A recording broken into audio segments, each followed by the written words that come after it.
This is Comic Geek Speak episode 1763, Comic Talk, and a conversation with Shawn Pryor.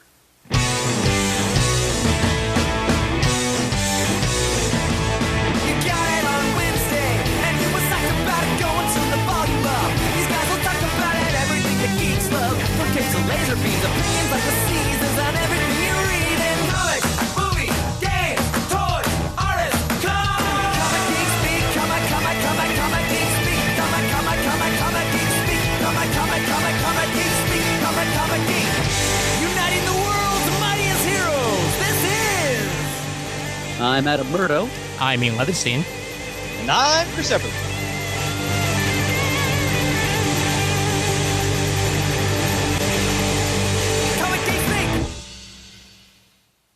Welcome back. Gentlemen, it's damn good to hear both your voices right now. Amen and mutual. Yep, same here. To be stuck in, it's nice to be stuck in and recording. Indeed. Yes, it is a highly surreal atmosphere in which we record this podcast. I was tempted to call this episode COVID Talk. Would have been topical, but maybe not tasteful. Or Comic Geek Speak Bunko edition, as going into the sleepaway camp terms right there. Stuck inside and nothing else to do. Either way, good to talk to you guys. It's been a few weeks. It has indeed. Yep. I wanted to mention right off the bat how appreciative we are. Some people have sent in donations to the show. A few weeks back, Ian, you made a very eloquent appeal.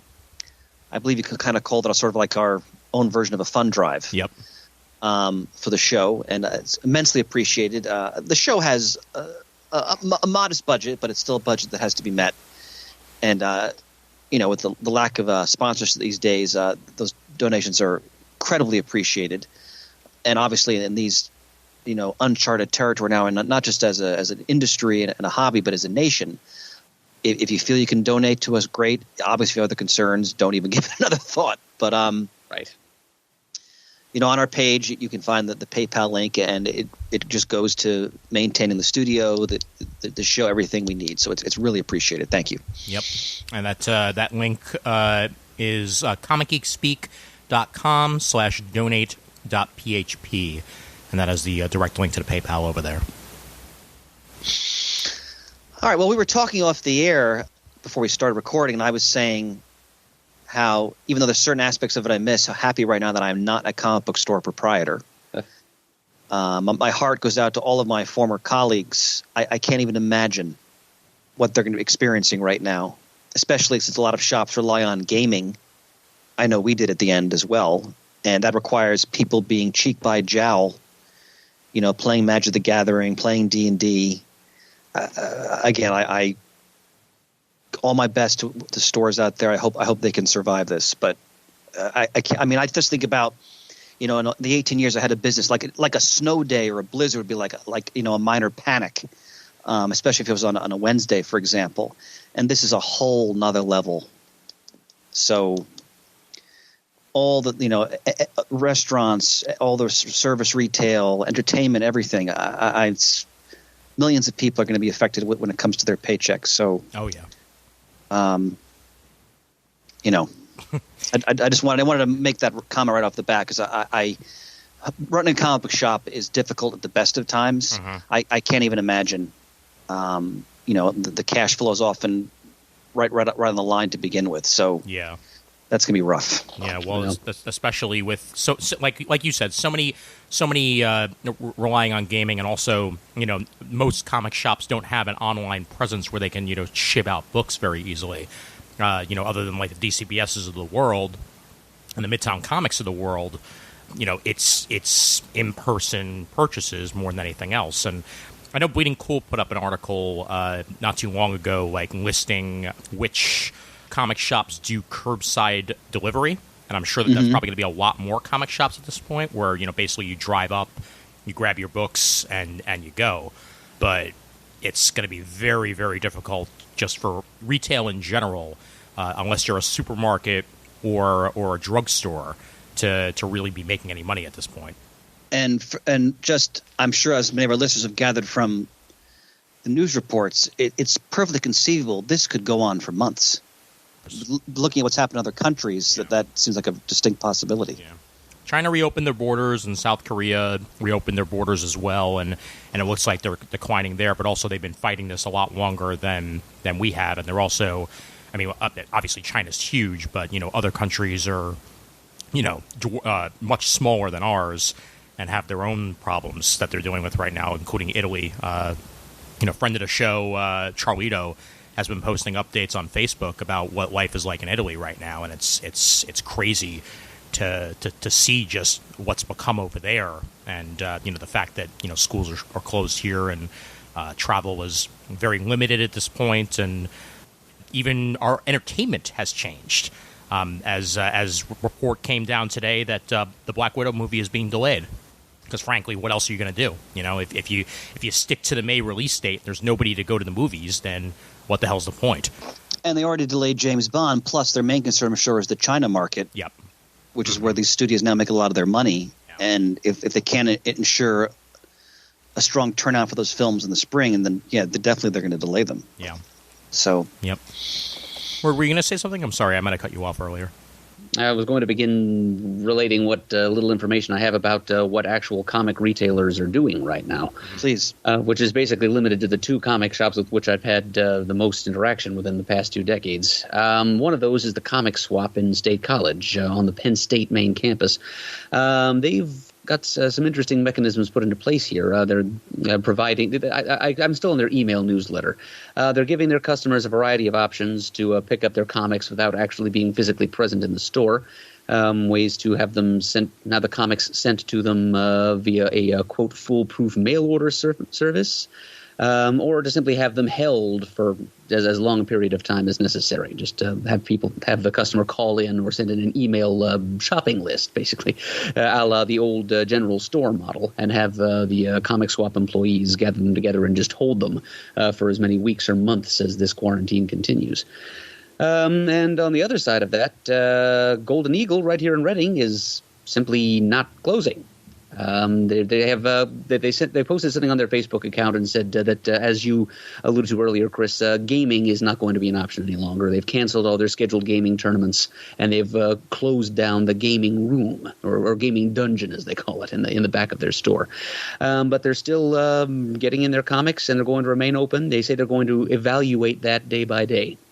So tomorrow, I'm probably going to be making my usual drive out there just to and see what happens. Well, best of luck to them. Most definitely, yeah. I mean, I'm sure gaming is a significant part of the Golden Eagle's income. Yep, and this is so for them as it was for you, Chris, and also as it was for you. They're not necessarily happy about it. But they've been doing what they've had to do, and while they weren't necessarily happy about having to go into gaming as much as they have, they're similarly unhappy to lock that part of the business down because it's an important part of their sustaining revenue. Yep. Yeah, and I mean, even the bigger names in the comic book retailer world, I'm thinking of like Midtown Comics. A lot of the money that Midtown Comics makes comes from tourists because obviously they're right there in Times Square, and there are none right now. I took a quick trip up to Albany this last weekend, and coming in on an Amtrak train at 11 a.m. I'd say there were 6 people in my car. Wow. Yeah, it was completely empty, and we stopped at a couple other stops, and nobody got on at the stops. It was basically just Albany to New York with that many people. I'm sure there were probably some other people in other cars, but it was pretty damn desolate. And while the subways are still pretty packed, they're packed enough. They're not they're not rush hour packed like they can be at times.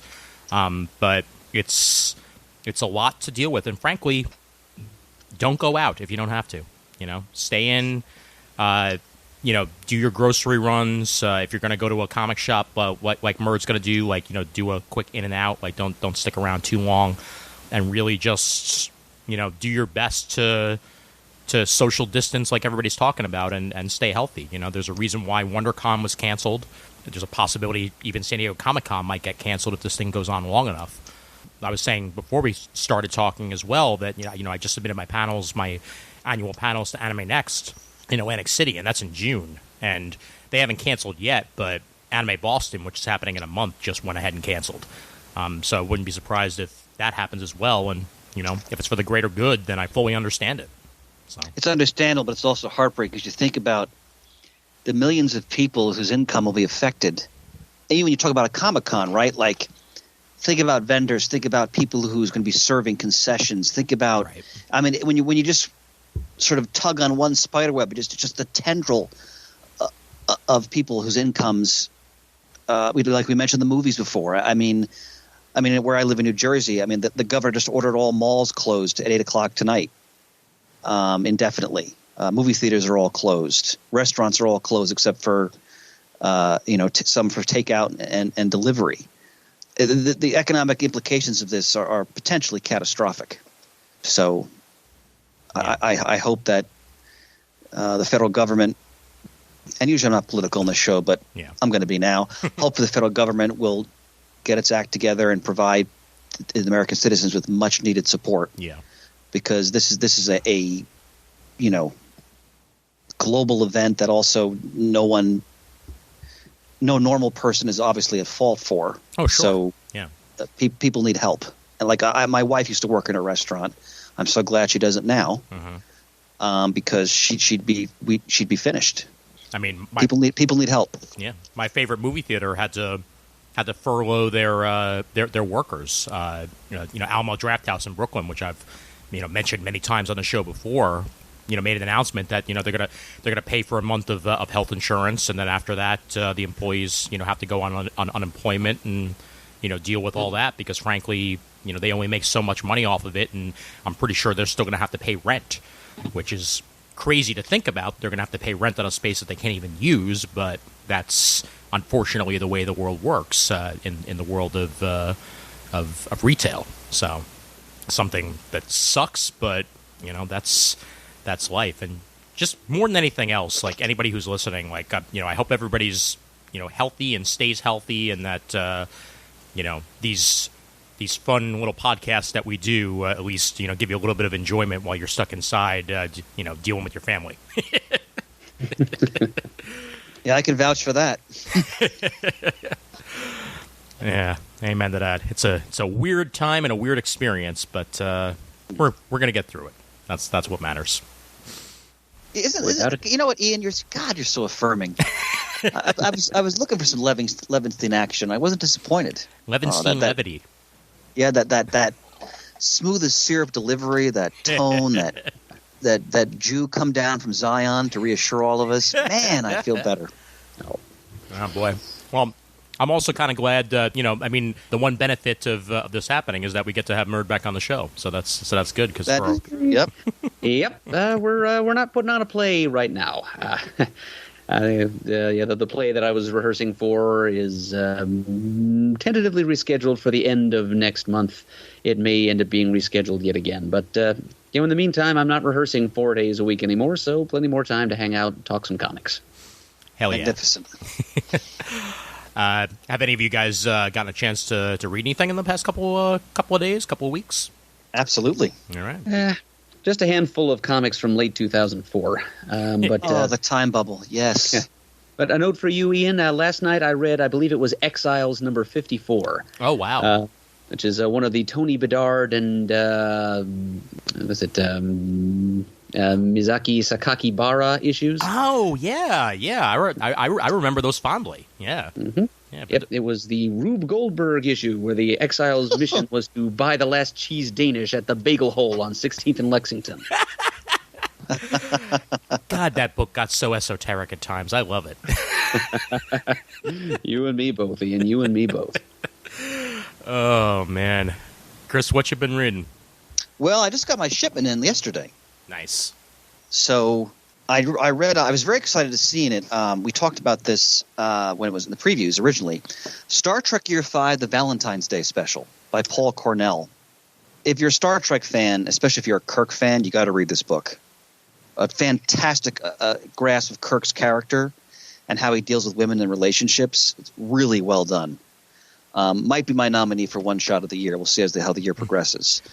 How many green women did he sleep with? None in this issue. A miracle. Yeah. The new Darth Vader series by Greg Pak.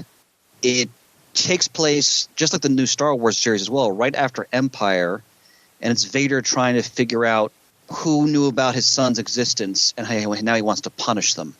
And the first issue was phenomenal because it delves into Vader's past. There's stuff going on with Amidala. I don't want to spoil anything. The artwork is absolutely stunning. The artist is, I'm going to mispronounce this, I apologize, Raphael Ienko.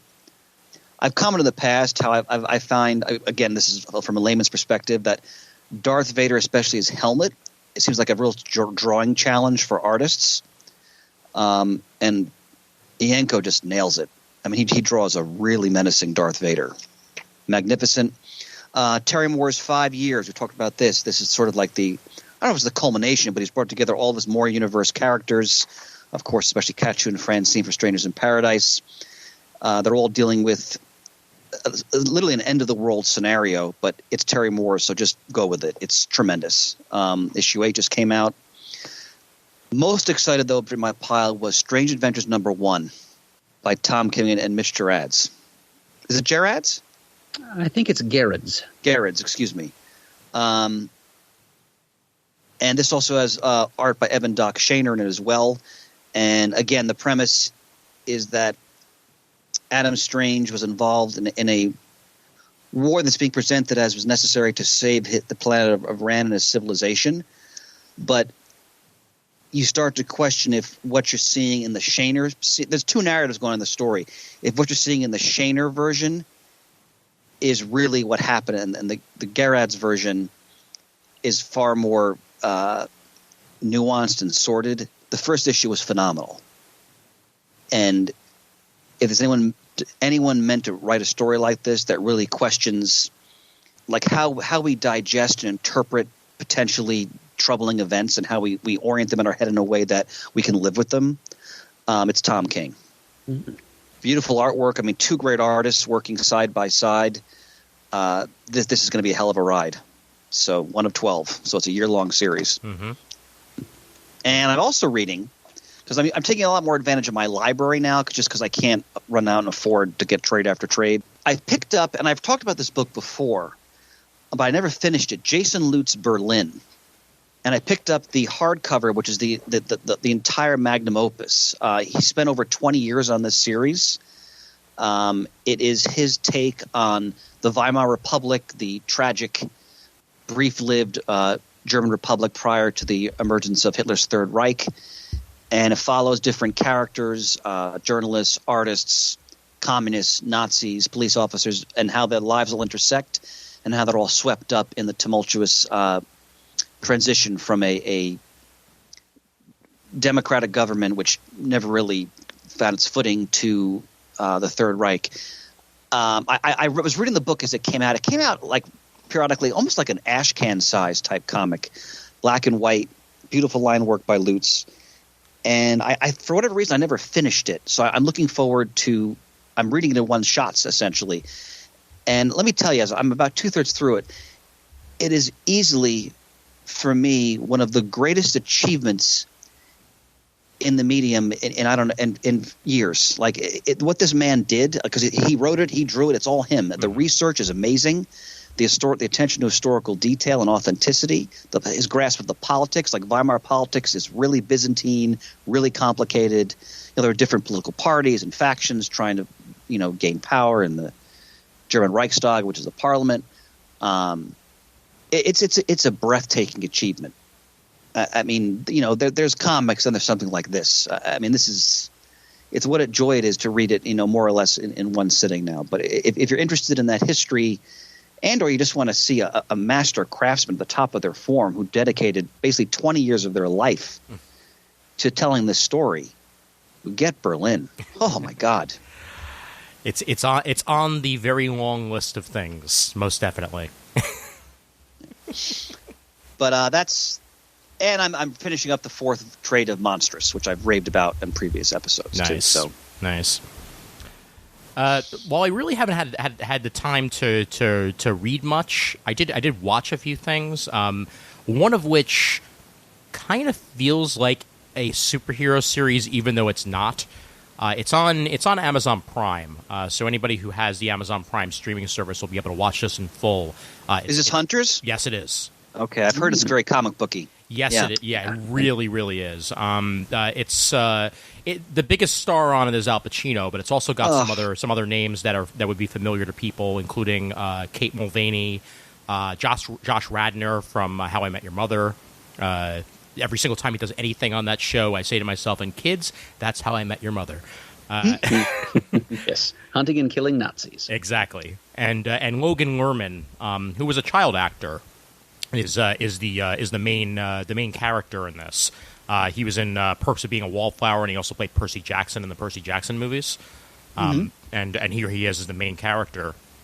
Basically, the show starts off when his grandmother is killed by a mysterious individual, and he's approached by Al Pacino's character to basically be told that his grandmother was working with him to try to kill the Nazis that have secretly been living in America. This takes place in the 70s, correct? 1977, New York City. Yep. Murd, tailor-made for you. Mm-hmm. Fantastic. And the few clips I've seen did seem to have reflected a Tarantino-esque vibe. And you know what a lover of that decade Mr. Tarantino is. Oh, yep. Yes. And very much so, because not to spoil anything, but in the same veins of when Tarantino, tackled the Nazis, this is very much creating its own history. So it's not necessarily going to be historically accurate, but its alternate reality vibes are kind of awesome in the way that they execute them. So they might go a little bit left of what actually happened in real life, but it's all incredibly compelling and well done. It's not a perfect show; it definitely has its flaws at times, but I really, really enjoy it, and I'm definitely in for season 2, especially where the first season leaves you. So that's Hunters on Amazon Prime. Oh, well, Ian, with that recommendation combined with what I've read, I'll have to make sure I watch it. Yep, definitely. And Murd, hopefully there'll be a DVD release at some point. Keeping those fingers crossed, Ian, for whatever good it may do. Yep, ain't that the truth? Yep. And I also have been continuing to watch Picard. Oh, man. The last 2 episodes, I think, have been 2 of my favorites of the show. Ian, it is exceptional. It's brilliant. Bringing in old favorites and working them in new and interesting ways, and really just like building the character of Jean-Luc Picard even further than he was ever built in Next Generation. Well, not only that, is just I think the show really emphasizes the brilliance of Patrick Stewart as an actor, because he always gave so much to that character, and he made that character so much more complex and compelling than he probably had any right to be. And what you're seeing now, I mean, a character who's clearly in his twilight years, coming to grips with his sense of mortality, his identity, and what he feels he needs to do now. Yep. And kind of finding his purpose and his place again. And its take on Federation politics at this point is really interesting. Yeah. The way what they've done with the Borg and like people who were Borg is fascinating. It's some of the most exciting Star Trek I've ever seen. I'll not a spoiler, but I will say that I never thought I'd be rooting for the Borg, and this show actually makes me root for the Borg at one point. I know what you mean. Yep. So I don't want to spoil too much either. But what are there, 2 episodes left? I believe so. Yeah, I think it's a 10-episode season. And I'll also tell people, anybody who has been watching it, watch the Ready Room, which is the companion show to it. It's being hosted by Will Wheaton, and it's available on the CBS All Access app as well. Usually under the extra features, and they do one for each episode, and they have really well done interviews with the cast members. Okay. And go a little further in depth behind the scenes on the episodes and give you like a sneak peek for the next one. Of the after shows, this is probably one of the more compelling ones for me. So having Will Wheaton, a Next Generation alumni host it was a very smart idea. And like you said, them using, and I won't spoil, but then bring in some older characters. Yep. Really well done. And they also, the acting is so good and the writing is so good. And plus these actors have just worked with each other so often and so long. You feel the characters' familiarity with each other. Because, I mean, the writing is so good. Yeah. And just how well they know the characters that they're playing.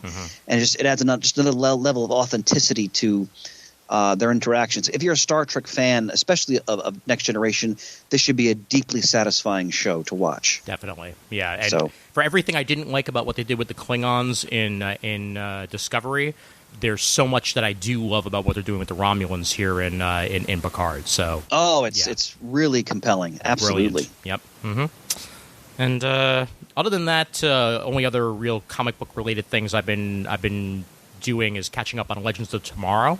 And this season goes in directions I wasn't expecting them to go in for John Constantine, as they work in what many consider to be one of the best arcs of Hellblazer, the Cancer arc. Oh, wow. Yeah, they are addressing that on the show. And while it's not, verbatim, it's incredibly well done. And obviously, the guy they have playing John Constantine is a great actor to begin with. So it's just, working that into the overall story of a show that usually doesn't take itself so seriously, but when it does, they do it really well, and that's definitely the case here with the season. So, surprised the hell out of me with that. You guys got anything else before we head into the interview? No, I think I'm good to go, sir. Okay, cool. All right, well, we'll be back for a couple of other things after the interview itself. But earlier last week on Thursday, we're recording this on Monday, Chris and I got to sit down with a friend of the show, Shawn Pryor, and discuss his current Kickstarter project, Ignition. So let's go ahead and head over to that. A man with a lot of history, comic geek speak history, and otherwise joins us here on this episode now, Mr. Barack O'Comics himself, Shawn Pryor. Huh. Yo, what's good? Yo, Ian, Christopher, thank you for having me back on the show, y'all. You bet. Welcome, sir. Welcome. My pleasure, Thank man. you. My pleasure. You and I have a lot of podcasting history, and happy to have you on anything at any point. Oh, so thank you. I appreciate that a lot. I think like the last time we talked, it was at New York Comic Con back in like 2015, I believe, and we did a little interview there, and like all my answers were yes, yes, no, yes. No. Yes. C2E2. It was C2E2, and that audio is lost forever because my hard drive died. And no. Yeah, I was literally in the process of editing that stuff, and my MSI laptop died. And when I got it back, it had a wiped hard drive. So that's just between you and me now forever. Damn, that was a fun convo too. Yeah. Yes. Yes. All right. Well, you're here to promote a Kickstarter that you got going for a brand new comic. So why don't you go ahead and tell the listeners all about it, my friend?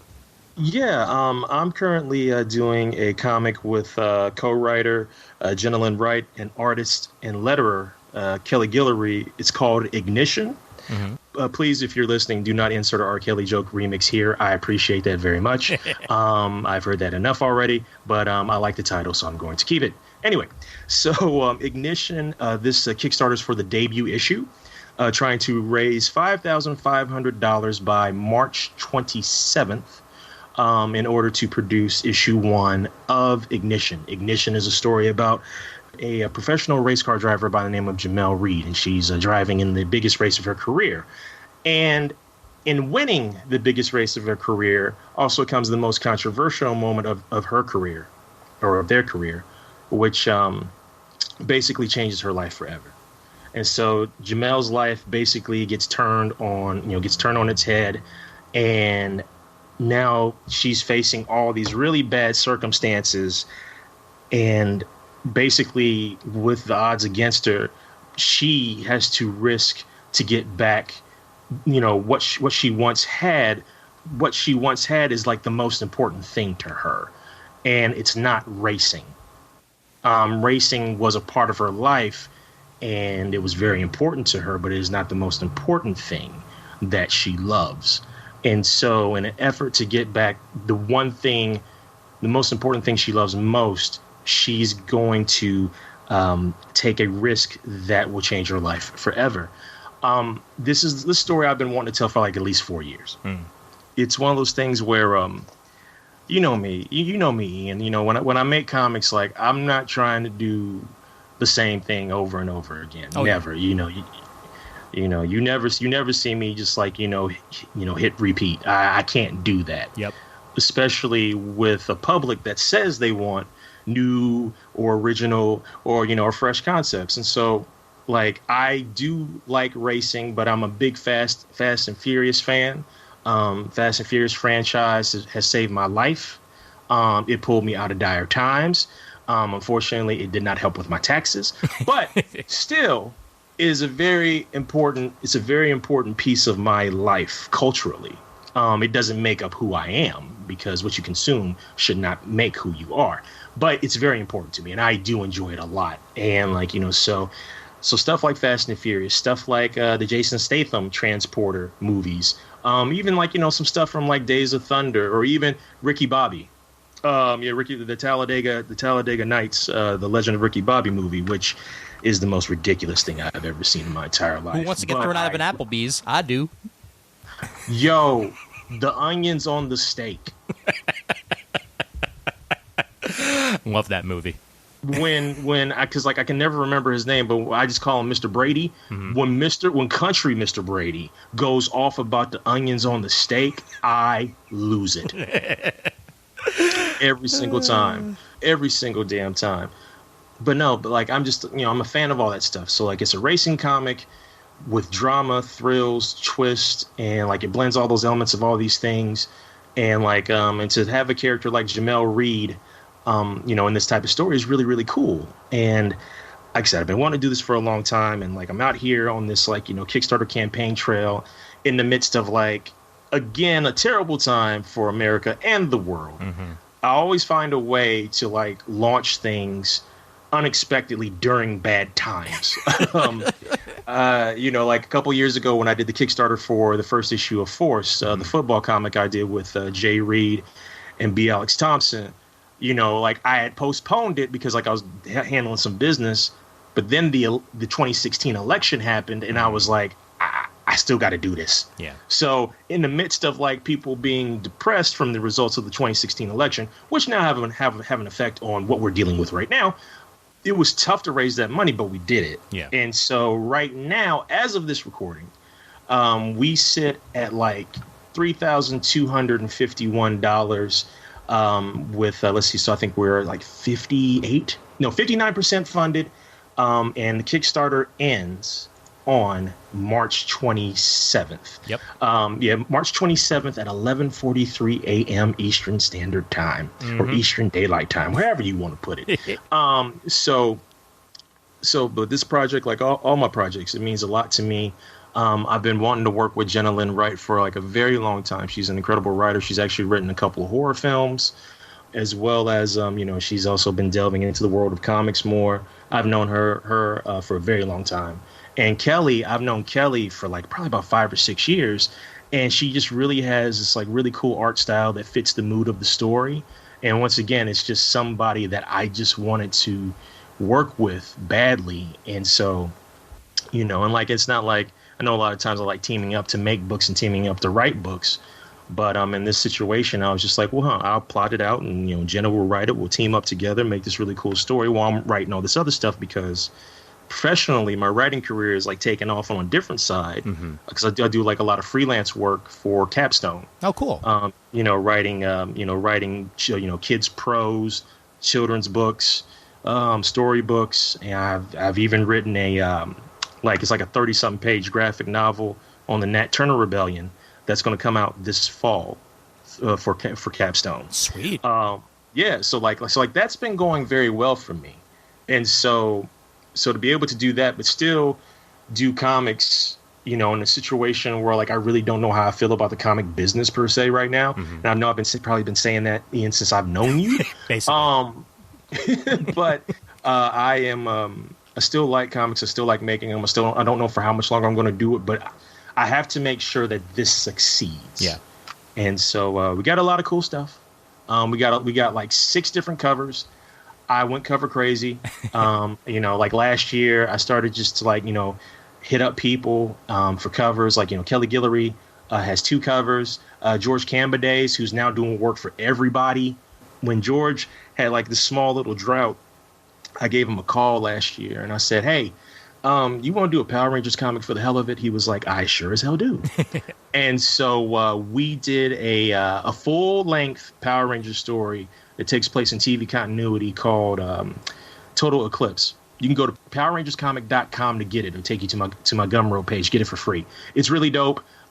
It's probably one of the best Power Ranger books you'll ever read. Period. Nice. So it's hella dope, and it's free. If you want to give some cash, you can do that too, or you can give cash to this Kickstarter, which would help even more. But so George Cambaday's did a cover. Shay Beagle, who did Moonstruck for Image and a bunch of other stuff, she did a cover. Up and coming artist Jenny Tyler did a cover. Luis, Ferrara, I can always get his last name messed up, or their last name messed up, and I apologize. Luis Ferraresi did a cover that's reminiscent and kind of an homage to the Transporter, like the first or second Transporter movie. Mm-hmm. We got T-shirts, we got bumper stickers, we got beanie hats. I love merchandise. Merch is great. Because I grew up in the merch era of the 80s. Everything had merch. Oh, yeah. Well, yeah. I still remember when Mercury and the Murd came with a soundtrack. Yes. I still got the file. I still got the file somewhere. I remember I uploaded all that stuff through TuneCore. And, I sold, one copy of the Mercury and the Murd soundtrack. I sold one copy, over, 4 years. TuneCore was like, man, you get this shit off of here. Take this shit off of here. Go. Don't come back. You know what? You ain't even getting this royalty payment. No, go on. No, you don't get this $3. Leave. I was like, damn, that's cold. Oh, boy. So, I enjoy doing stuff like that because as much as I love comics, I always just want to build stuff around it. And by having these cool T-shirts and bumper stickers, beanie hats and postcards, posters and all this cool stuff, it just allows you to have something that you'll probably never be able to get again. Because all the Kickstarter covers are all exclusives. Mm-hmm. I'm never reprinting them again. Nice. So once it's done, I print out the copies. I send out the copies. I'll have some copies left to sell at cons. But if this becomes a direct market series, all new covers. So what you have is something that you can't get anywhere else. Yeah. So so it's cool. So you're really getting something for your dollar. And I know times is hard. You got the coronavirus jumping off up in this piece, and and money is tight, and folks might be losing their jobs, and and whatnot. But if you have the time, take a look at Ignition. It's on Kickstarter. The easy way to get to it, if you type theignitioncomic.com, it'll shoot you straight to the Kickstarter page. Yeah. Once again, theignitioncomic.com. It'll shoot you straight to the Kickstarter page, and you can make your pledge, watch the video, and then we'll all be happy. See, I love it when people actually go and take the time to set up a URL, because Kickstarter is impossible to find sometimes. You got to Google that stuff to actually find the URL. It doesn't really have much of a URL shortening going on. So oh hell no, direct, nice and simple like that. That's the way I like it. Shawn, I want to compliment your tantalizingly spoiler-free description of the book. It makes me want to read it all the more because I want to know what the hell's going to happen with this character. Well, thank you. I appreciate that. I do. And I try to sell the best I can without giving it all away. Because sometimes there's some people that just yo, tell me everything. They watch all the trailers, they watch all the behind the scenes, and then they go to the movie and they're like, I ain't like it at all. It made me upset. And I'm just yeah, because you found out everything that was going to happen before you set your ass down in the seat. Like a certain Matt we know who reads the Wikipedia before he goes to see the movie. No, you can't do that. If you want to, that's fine. If that's your prerogative, do what you got to do. But I try to always sell this stuff to, one, get the possible consumer enticed, and at the same time, once again, not give it away. Yeah. Because a lot of people don't like for you to give stuff away, which is fine. Which is fine. And I prefer that. I prefer not to give it away. So thank you. Appreciate it. You threaded that needle masterfully, sir. Hey man, my dad taught me how to sew at the age of 8. So I know how to thread them needles, fam. What's your ideal distribution goal for this? For it to get picked up by a publisher, eventually. And then because the goal is, like I said, we get funding for this first issue. We take it to a couple publishers that allow you to submit to them and see if they like it or not. And then if it gets picked up, great. We'll put it out as a mini series. We have stretch goals. We got stretch goals to where, depending on the number, say for instance, because we have stretch goals for 6.5K, 8K, 9K. But if we ever got up to 10K, everybody would get a free advanced digital copy of Ignition #2 for free. Nice. All backers would get that. And if we got to 12K, they would get an advanced copy of Ignition #3 for free. But if that doesn't happen, that's okay. We'll find a way to make the book anyway. So, but the goal is, if this ends up being my last direct market project for a good period of time, I would like for it to be published. Get out there. We've got a couple of names in mind. We're trying to figure some stuff out. But yeah, that would be the goal. Yes. What I really like about this is the art is so descriptive. Just in the way that it's displayed. Like Kelly Gilroy's stuff kind of reminds me of a cross between a Jamie McKelvey and a Kevin Maguire. Very, very realistic looking human beings, but also you can actually feel the emotion in the panels, which is something you don't always find with an artist, and I'm really digging that. Plus the coloring is damn gorgeous. Yeah, she's Kelly is hella dope. She is hella dope, and I'm proud of her. This is her first stab at a quote unquote, how they say, professional comics project, but she's been a pro since day one. She's been a pro long since before I met her. Sure. And so I'm just glad that we can share her talents with the world. You know what I'm saying? Yeah. But yeah, her colors are hella dope, and her style's hella dope. So it's like you said, you get that mix of Maguire, McKelvey, some anime, a little bit of everything. Yeah. You know what I mean? And so, because the way she thumbnails a page and then does the roughs, and then does the roughs and the loose pencils and inks and whatnot. It's all so freaking cool. And so yeah, man, I'm beyond thrilled to be able to work with her, and I hope to work with her for a very, very long time. To piggyback on what Ian was saying about the art, what struck me was that anime quality to it. Mm-hmm. And I mean this in a great way. It kind of reminded me of. It had almost an '80s feel to it, so, especially that Caucasian bullying driver at the end. The pages that are online. Yeah. Looks like he stepped right out of a cartoon from that era, which I mean is a compliment. Yeah. So I like the style quite a bit. Oh, thank you. Yeah. Billy President is the driver's name, and he's a jerk.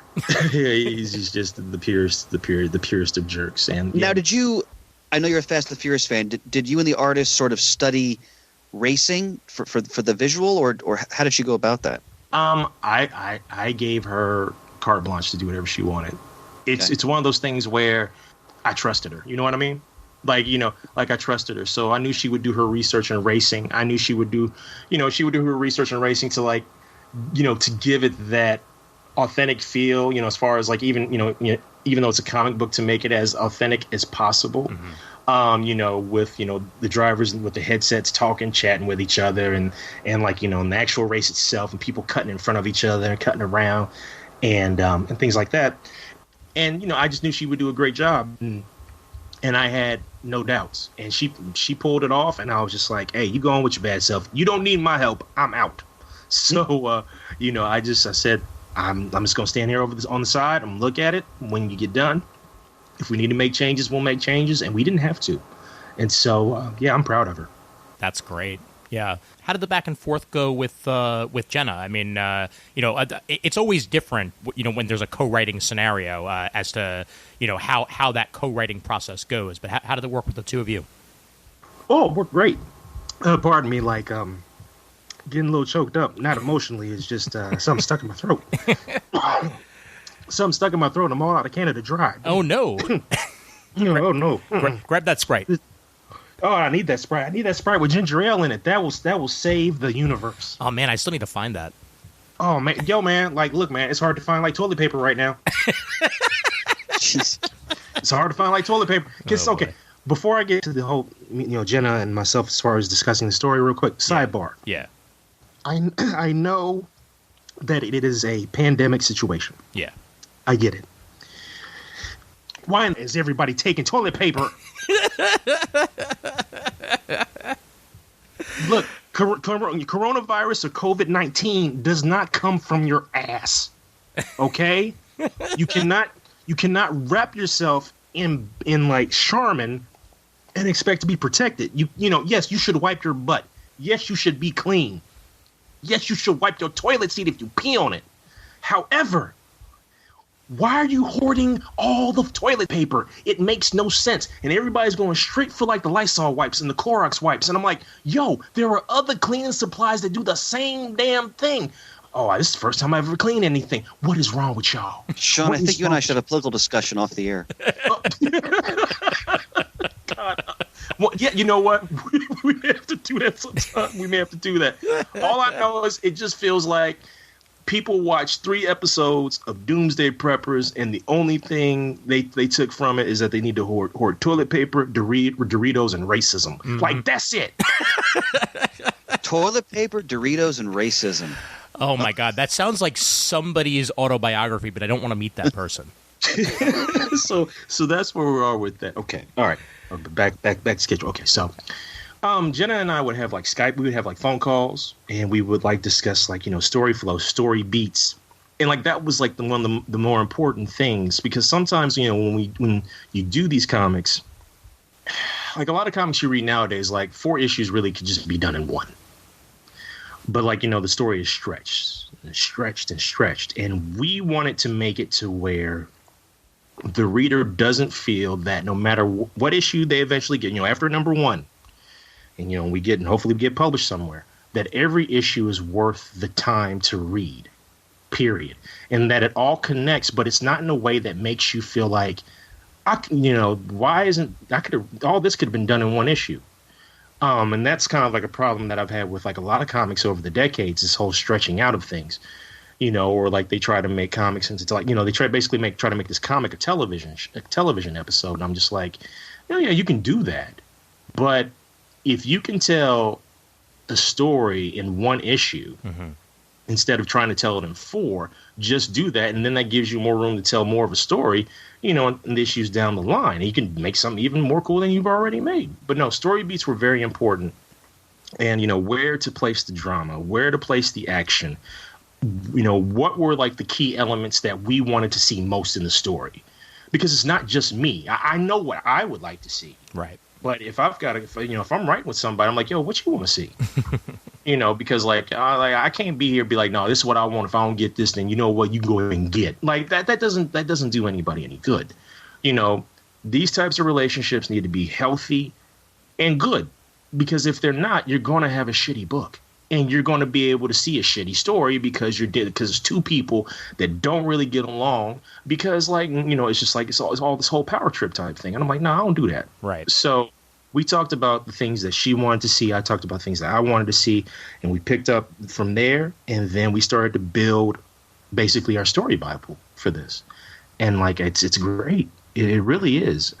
So yeah, and like that's somebody, like saying Jenna's somebody else that like I would love to continue to work with, because like they make this easy, and it's not easy making comics, and like y'all know that. Yeah, it's not easy making comics, but they find a way to make it easy, and they make it fun. And so I feel real lucky. That's the reason to keep doing it, man. Is like, and it's the reason why, like you said, it's hard to get out of the comic business when you have fun making it. And that's definitely what's going on here. It's the only reason to stay in it. Yep. Yeah. Well, like, and that's like part of the reason why, like, I've gone to Kickstarter so much, because like over the years, I have used so much of my own money to make stuff, and to the point where like, yo, like this shit will really cripple you financially. Yeah. Because like you get in a situation of where, like I said before earlier, people will say that they want new stuff or they want inclusive books, or they want this, or they want that. You present it to them. Sometimes they buy it, sometimes they don't. Or it's a thing of, it's like, hey, well, I do want those things, but I would prefer if company X did that, because that's what I really want. Yeah. And like, does that suck? Yeah. Does it hurt? Yeah. But, there really isn't much you can do about it. Only thing you can do is continue to try to find your audience. However, the problem is this. You keep trying to do that in the direct market out of your own pocket, and the books sell, but they don't sell enough, or really you're just making your money selling the books at shows. It's very hard to break even. So like for me, Kickstarter is that way of saying, okay, this is how I can still do original stuff, and I hope y'all come along for this ride, because making comics ain't cheap. We're all working, decent rates on this book, but I would love to be able to pay, them even more than what they're getting. And like, and they set their rate. I said, I'm cool with that. It's fine. But like internally and externally, I was like, well, it should be more than that. But at the same time, they're like, look, we know how the game works. If you give me this, I'm good. And I'm like, well, if you want that, I will give you X amount of time then to do what you got to do. Yep. Because like, we're not doing this. You got to get this done in 20-some days. No. We're going to be realistic here. We're going to be very realistic about all of this. So like it's a process. And, Kickstarter's been good to me. Like this is Kickstarter number 6. Yep. And of the 6, like 5 of them are for things that like I've wanted to make. One of them was to jumpstart a publishing company. But the other five, were things that I truly wanted to make, and people came through. And so I'm very appreciative, and I just hope that this time people, even if in these tough times, that people continue to come through. Definitely, man. And you give me 20 days, I could give you a good stick figure comic. I think that's about it. There won't be any backgrounds, just black and white with just plain old stick figures and stuff like that. I can make it happen. Hey man, 1985 or 1983, 85, you did that and made that like one of them Ashcan books. Boy, you've been rich. You've been rich as hell. Oh my god! I've been on 4 out of your 6, man, and I love making your comics happen in one way or the other. I appreciate the fact that the cheapest one on here is $5, and you get the PDF of the digital copy, which is a great way in the door. And if you want to give more than that and get yourself a physical copy, just give a little bit more cheddar, and it's $5 more plus shipping to get a physical copy. Like that is a great price point. Yeah, no doubt. Like that's the whole thing, like trying to make this affordable. Like I've always been big on that. And like by making it affordable, hopefully we can get more people to jump on. Yep. You know what I'm saying? And so like, and even with the digital copy, people will say $5. Well, that's if it's a 20-something page book, and I'm like, no, fam. Like, come on now. Like, look, man, I'm not gonna give you like 20-something page book for $5. I'm like, I'm gonna give you the full issue. Yep. Plus, I'm going to give you, the full script. Plus, I'm going to give you, additional material like, concept sketches and thumbnails and everything. So you're going to get your money's worth. You're going to get your money's worth. Like, this ain't no, like, $8 Marvel reprint, which got like one, like 8-page new story, and then the rest is just old reprints. You know what I mean? Yeah. And that's Very no well, shade. I know what you mean. Yes. That's no shade. The game is the game. I get it. But you're going to get your money's worth. And like I said before, like, the main covers, the Kelly Guillory covers 1A and 1B, you place $10 or more, you get, one of those books plus the digital edition, plus like a mini poster set, plus a magnet. So I'm like, it's cool. But the other variant covers, they get up by $5. Yep. Because once again, like, none of this stuff is getting reprinted. Yeah. Once I print this, I ain't reprinting it no more. Because like we got money to make the book and print these copies, and that's it. So like, I tried to make it as affordable as possible. And looking at costs and whatnot. So like, even with like, you get like a T-shirt, a bumper sticker, the digital comic, single, and then like the print comic, plus the poster set and the magnet for like $30 plus shipping. Mm-hmm. Like most Kickstarters, when they just do the T-shirt alone is $30. Yeah. I'm trying to make this as affordable as possible without one breaking our bank and without breaking y'all's bank.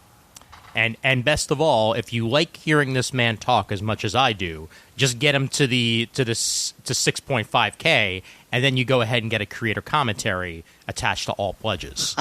oh yes, definitely. Yes. Yeah. We will come together. Like me, myself, and Jenna, we will form like Voltron, and we will do this MP3 commentary for issue number 1. It will be fun. That's something I've really always wanted to do. I just haven't had time to do it. Yep. And I figure, well, I got 5 minutes on a Tuesday. No, you don't. No, you don't. You don't have the time. You don't. But this is something like I always wanted to do. So I'm like, it's a nice little incentive, So we'll see. We will see. Hopefully we can get there. Like I said, I just want us to win. That's all. I just want us to win. So by Friday, March 27th at 11:43 a.m., I want to see the word successfully funded. If not, I am throwing shit out of windows. And everybody go ahead and bring umbrellas with them just in case. Yes. Yes. I'm not playing. It's all getting thrown out the window. Like, how was Shawn able to move a whole piece of office furniture? This is an oak desk. That thing weighs 400 pounds. I'll find a way. I believe you. Thank you. So for real, don't mean to cut you off. I apologize, but for real, if you just go to theignitioncomic.com, it'll shoot you straight to the Kickstarter page, and then you can just like make a pledge. I'll be appreciative. Jenna will be appreciative. Kelly Guillory will be appreciative, and the homie Jay Reed, who did the logo design for Ignition, he will be appreciative. So thank you. You are quite welcome, my friend. Chris, you got anything else you want to add? Just that I've only actually met Shawn a few times over the years.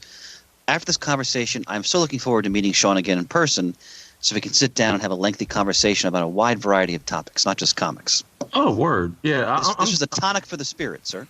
Oh, well, thank you. I appreciate that. I do. I do. Like, yeah, man, a good convo is always dope, especially like when we just ain't talking about comics and like pop culture stuff. You know what I mean? Like, I love talking about life. Now, look, don't get me wrong. Folks who know me, one of the biggest Power Rangers, Super Sentai fans, Tokusatsu, Metal Heroes, Kamen Rider fan you will ever meet. But once again, that's not the only thing that makes me, and what I consume does not equal what I am. I like talking about life. I like going outside.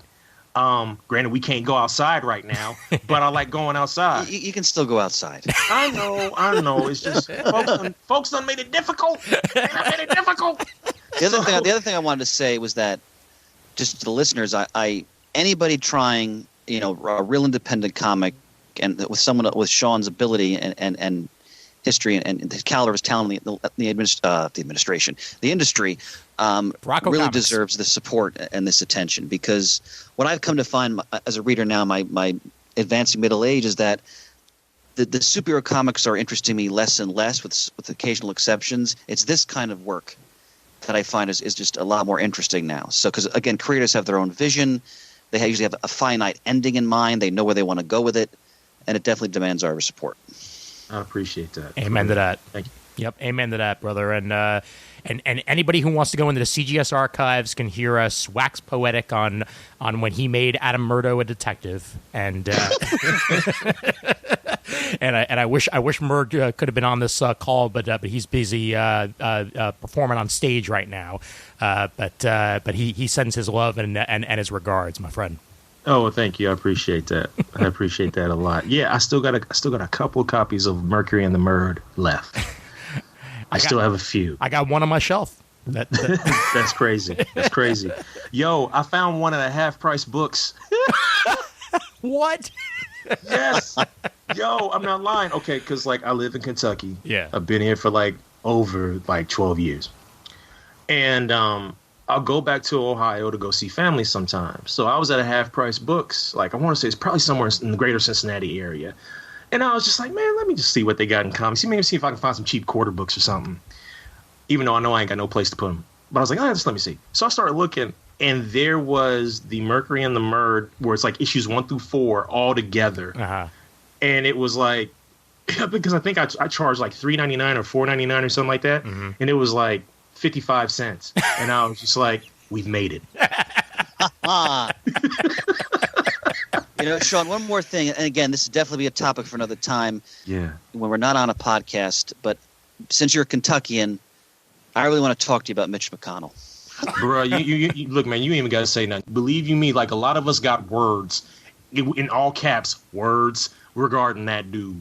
Damn turtle. I look forward to that discussion. I'd like to talk to someone from Kentucky about it. You want to get Shawn heated? Bring up Mitch McConnell or Man of Steel, and or Superman Returns, and we're golden. That's it. Man of Steel, dog. Just between Man of Steel and Superman Returns, fam, I'm just like, what y'all doing? What y'all doing? Go back into the archives of Comic Timing. You'll get yourself some very exciting times of Shawn ranting like nobody's biz. Like, all Superman had to do was just cover Zod's eyes, yo. That's like all he had to do. He ain't snap dude's neck. Superman don't, and I know it's just a comic, and comics and movies can be different, but at the same time I'm just watching this and I'm just like, man, this looks so beautiful, but this story is so janky. Yeah. And I'm just like, how do you make something beautiful but yet so janky at the same time? just cover Zod's eyes. That's all you had to do. It won't go melt your hand. It won't melt your hand. You just would have covered his eyes, and then the laser bolts would have hit the back of Zod's head. He would have fainted, and then you could have put some kryptonium cuffs on him. The end. No, you gonna snap his neck. I'm just like, Superman don't snap folks' necks. I'm like, you've been reading that John Byrne Superman, haven't you? You've been reading that John Byrne Superman. Yo, real talk. If you ever go back, for people listening, go back and read them John Byrne Superman books. Yeah. You will find yourself nowadays being just shaking your head like, man, I thought this shit was dope.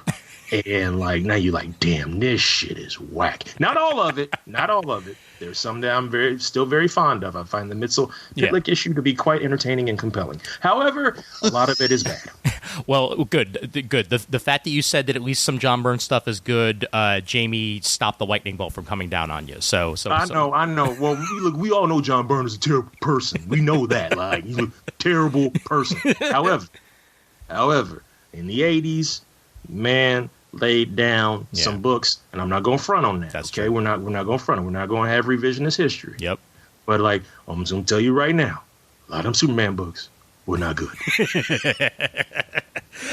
I love you, brother. Love you too. Love you too. Thank you again for having me on the show. You bet, Shawn. It was a pleasure. Absolutely, my pleasure. Give the website one more time. Yes, theignitioncomic.com. Theignitioncomic.com will take you straight to the Ignition Kickstarter page. Please pledge if you can, and if you can't, just spread the word on your favorite social media platform, or or if you can afford a television ad, just give me one of them. I'm good. And he's at Shawn R. Pryor on Twitter, by the way. If anybody who's looking to see his regular tweets and what have you. Yes, and the Kickstarter ends March 27th at 11:43 a.m. Eastern Standard Time. So hopefully I will see you at my page very soon. Excellent. You'll have more than a week to pledge when this episode is out. So no excuses, people. No excuses. All right. Thanks again, Shawn. Hey, you're welcome. Hey, y'all take good care, okay? Good night, Shawn. Hey, good night, y'all. All right. Well, thanks again to Shawn for joining us. Just as an update, by the way, since we recorded that interview with Shawn, his Kickstarter currently sits at $3,803 of the $5,500 he's going for. And we have 9 days to go as we record this, so 8 days to go as you're listening to this. So you have a little bit more than a full week to go ahead and pledge yourself to Ignition. All right, he's within shooting distance. He is. So, yep. Yeah. It's good luck to him. Most definitely, yeah. And we know it's hard times, like we said earlier on in the episode. But obviously, if you do have any money to spare and you want to support a fantastic creator, then Ignition is most definitely worth your time. And Shawn sends his love, Murd. Yes, I do regret not having been able to be a part of that interview. But this was last week when I thought I was still going to be doing a play at the end of this week. So, yes, I'm sorry, Shawn, but, you've got my support. And it's I'm hopefully not tooting our own horn too much here to say that maybe this little spot on Comic Geeks Speak will be enough to put your campaign over the top. I certainly hope so. But, since we had some Mercury on the episode, how about we have a little bit more Murd? As in,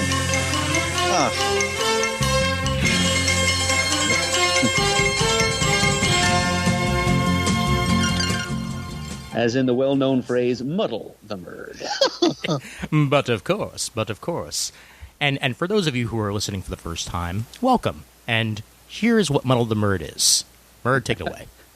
Well, Ian and new listeners, all and sundry, wherever you may be, Muddle the Murd is our podcast's current trivia segment, in which you, the listeners, send in sets of 3 comics trivia questions in an attempt to stump or muddle myself, Adam the Murd Murdo.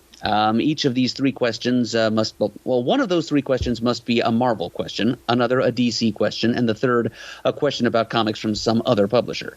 And also, one of those questions must be about comics published before the year 1970, another must be about comics published between 1970 and 2000, inclusive, and the third must be about comics published after the year 2000. So you could have, like, Marvel from 1975, DC from 1956, or Dark Horse from 2004. Something like that. So send in 3 questions following those guidelines to comicgeekspeak@gmail.com, and we will find them, and they will be sent along to our quizmaster, Ian, who will then ask them of me. And if I fail to answer even a single one of your 3 questions correctly, you will win a fantastic prize, which I will mail to you at my own cost.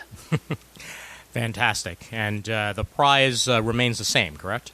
That's right. We're still playing for an original art page of James Stokoe Godzilla artwork from his miniseries from IDW, Godzilla the Half-Century War, which is currently at the CGS studio several miles away from where I now sit, where we're all recording remotely right now. So there may be some delay in receiving your prize if today's contestant does succeed in muddling me, but I think we can all, in the current epidemiological climate, afford to be patient. Most definitely. If any circumstances deserve patience, I think it's this one.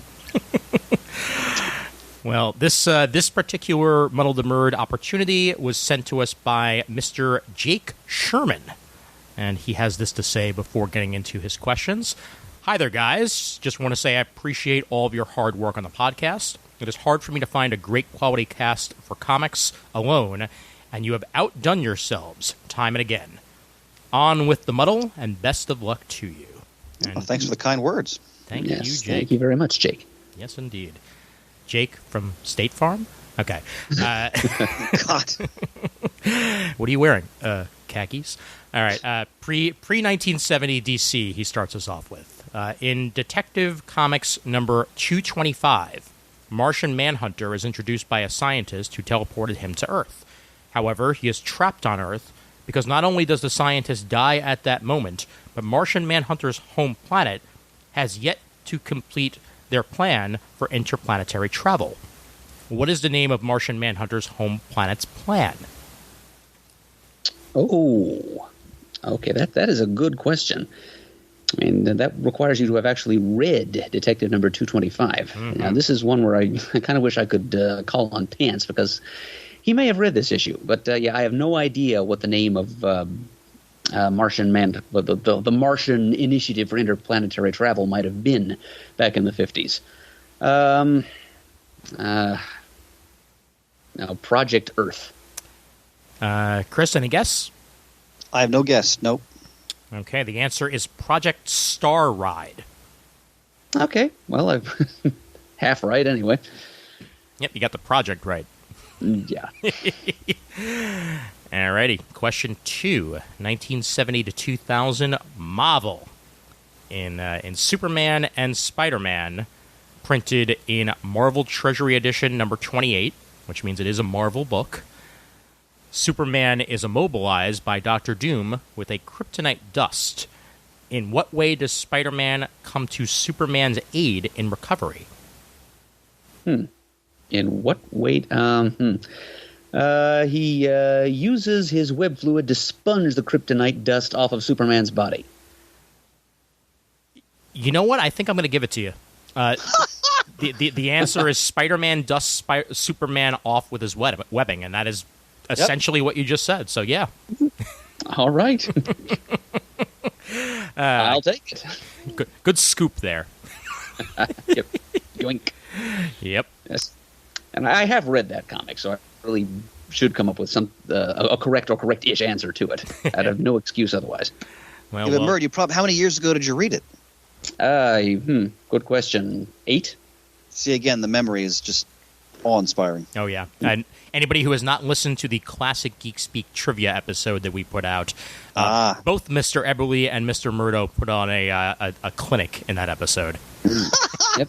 And we learned new respect for Brian Deemer's cousin at the same time. Yes. Yep. I had completely forgotten that Brian's cousin was in that episode, and it was a nice surprise. By the way, I want to mention to our listeners, I'm glad you brought that up, being that we are planning at some point a 50th anniversary, full cast recording. As many people as get in the studio as possible. Now, again, we're already planning to do it months from now, just make it easier for everybody to schedule. But now with the current crisis in the country, who knows? But it's something we do want to do. Yep. So yeah, we'll try to get it to you before the 16th anniversary, definitely. Yeah. All righty, and our final question from Post 2000 Indie. In Dan Klaus's 8-Ball, a series that included arcs such as Ghost World and Art School Confidential, the character Andy is introduced in issue number 23. Along with a death ray, he believes his superpowers are derived from what adolescent hobby of his? Oh, boy. When all else fails, go for the laugh. Masturbation. Any guess, Chris? None. It's smoking, you wanker. Yeah, I guess teenagers do that, too. Yeah. Well, if it wasn't going to be one, it was going to be the other.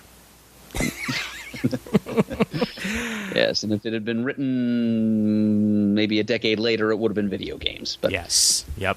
Yeah. And every time I think of Dan Klaus, I think of the episode of The Simpsons he was on.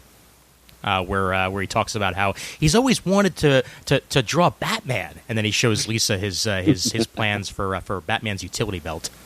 And this is where he keeps his change pouch for when he rides the bus. Yes. Well, yeah, I do want to read. I think there's a Death Ray graphic novel out there somewhere. And that is on kind of my long list of things that I want to pick up and read. So I'm sure the whole superpowers from smoking thing is a pretty strong component of that. Definitely. So one day I will know, but not this day. But fortunately, thanks to Spider-Man's kryptonite Swiffer web fluid, I avoid the muddle. But thank you very much for trying, Jake. I hope we and our podcast efforts continue to satisfy your listening needs. Yes, 100%. Job well done all around. Alrighty, anything else, or have we shot our bolt for this particular episode? I think we've shot our bolt. All right, fantastic. Well, Murd, I ask you to do one last thing on this episode, and that's take us out. All right. I do tend to forget that I have to be Shane sometimes. Okay, I'm ready to do it now. All right, here we go. If you'd like to send us an email, the address is comicgeekspeak@gmail.com, where you may send rebuttal to Murd submissions. If you'd like to leave a voicemail, you can call 267-702-6642. You can like us on Facebook. You can also join the Comic Geek Speak super group for discussions on Facebook. You can follow us on Twitter. Our handle is @ComicGeekSpeak. You can visit the comicforums.vanillacommunity.com, which is our online forum, where you can post feedback about this and many other episodes about our show and engage in online discussions with other CGS listeners and comic fans about a variety of fun, geeky topics. We'd like to give special thanks, as we already have earlier in the episode, but it bears repeating, to everyone who has donated monetarily to the show recently or in the more distant past. We really appreciate it. The show would not be what it is today without your help. And as always, we are uniting the world's mightiest heroes, one listener at a time.